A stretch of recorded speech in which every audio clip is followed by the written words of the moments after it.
नमस्कार, मैं अशोक पिंजानी। आप देख रहे हैं टाउन दर्शन न्यूज़। उल्लासनगर महानगर पालिका के स्थायी समिति सभापति पद के लिए भाजपा के नगर सेवक विजू पाटिल को समर्थन देकर शिवसेना ने फॉर्म भरवाया है। इस बात को लेकर भाजपा में काफ़ी नाराज़गी है। वहीं भाजपा के ही नगर सेवक डॉक्टर प्रकाश नाथानी ने स्थायी समिति के सदस्य पद से अपना इस्तीफ़ा दिया है। इस बात को लेकर भी शहर जिला भाजपा में काफ़ी रोष देखा जा रहा है। इस संबंध में टाउन दर्शन ने भाजपा शहर जिला अध्यक्ष जमनू परसवानी से बात की। आइए देखते हैं वो इस संबंध में क्या कह रहे हैं। यह जो घटना घटित हुई है जिसमें हमारे सदस्य विजू पाटिल को स्थायी समिति का सभापति का फॉर्म भरवाया शिवसेना ने सूचक और अनुमति दे करके, यह अत्यंत ही निंदनीय घटना है। और उसके बाद डॉक्टर प्रकाश नाथानी को साथ में ले जा करके स्थायी समिति के सदस्य से इस्तीफ़ा दिलाना, यह अपने आप में एक बहुत बड़ी शिवसेना की कमजोरी शहर में दिख रही है। शिवसेना में कई नगर सेवक हैं, फिर भी अपने नगर सेवक को उम्मीदवार न दे करके और भारतीय जनता पार्टी के उम्मीदवार को नामांकन भरवा करके शिवसेना ने यह दिखा दिया है कि हमारा कार्य सिर्फ फूट डालो और शासन करो है। इसके पहले यही विजय पाटिल है जिसे भारतीय जनता पार्टी ने उप महापौर का उम्मीदवार बनाया था, और इस विजू पाटिल को गिराने के लिए शिवसेना ने भारतीय जनता पार्टी के 9 सदस्यों को तोड़ा और उन 9 सदस्यों को तोड़ करके शिवसेना का महापौर और आरपीआई का उप महापौर बना। और आज उसी विजू पाटिल को तोड़ करके पार्टी के अंदर फूट डाल करके शिवसेना क्या दिखाना चाहती है।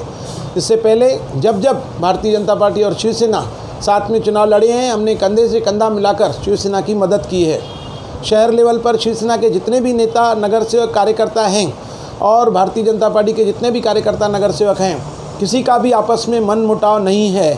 ऊपर से यह जो राजनीति चल रही है, यह बहुत ही गलत राजनीति चल रही है। हम सब मिल करके शहर विकास की तरफ ध्यान देने की बजाय एक दूसरे के लोगों को तोड़ने में लगे हुए हैं। यह अत्यंत ही निंदा करने योग्य है, निंदनीय है। हमने श्रीकांत शिंदे जी के चुनाव में भारतीय जनता पार्टी के कार्यकर्ताओं ने, पदाधिकारियों ने, नगर सेवकों ने बढ़ चढ़ कर हिस्सा लिया और हमने शिवसेना से भी ज़्यादा मेहनत की उनको जिताने के लिए। और उनके जीत के आने के बाद उन्होंने स्वयं इस बात को स्वीकार किया कि भारतीय जनता पार्टी का हर एक कार्यकर्ता शिवसेना को जिताने के लिए दिन रात एक कर रहा था। और आज वही श्रीकांत शिंदे भारतीय जनता पार्टी के नगर सेवकों को तोड़ करके पार्टी के उम्मीदवार को गिरा रहे हैं। ये अपने आप में बहुत ही निंदनीय है। मैं भारतीय जनता पार्टी का अध्यक्ष होने के नाते इसकी घोर निंदा करता हूँ। और भविष्य में अगर हमें कभी फिर शिवसेना के साथ युति में खड़ा होना पड़ा और हमें उनके लिए वोट मांगना पड़ा, तो हम क्या मुंह दिखाएंगे लोगों को कि यह वही शिवसेना है जिसने भारतीय जनता पार्टी में भी फूट डाली है। इसके लिए मैं इसकी घोर निंदा करता हूं। आज भी वक्त है, समय है। शिवसेना ने हमारे उम्मीदवार का नामांकन वापस करना चाहिए या फिर उन्हें वोट नहीं देना चाहिए, ताकि जो हमारा अधिकृत उम्मीदवार है वह चुन के आना चाहिए। ये डॉक्टर प्रकाश नाथानी एक पढ़े लिखे उम्मीदवार हैं। उनको स्थायी समिति का सदस्य हमने पिछले वर्ष ही दिया था और उनको आगे के लिए भी चेयरमैनशिप के लिए हमारे इंद्र चौहान जी ने आश्वासन दिया था। समय समय पर पद मिलते हैं, कभी कभी पद नहीं मिलते हैं। पार्टी के अंदर रहना पड़ता है और पार्टी के अनुशासन में चलना पड़ता है।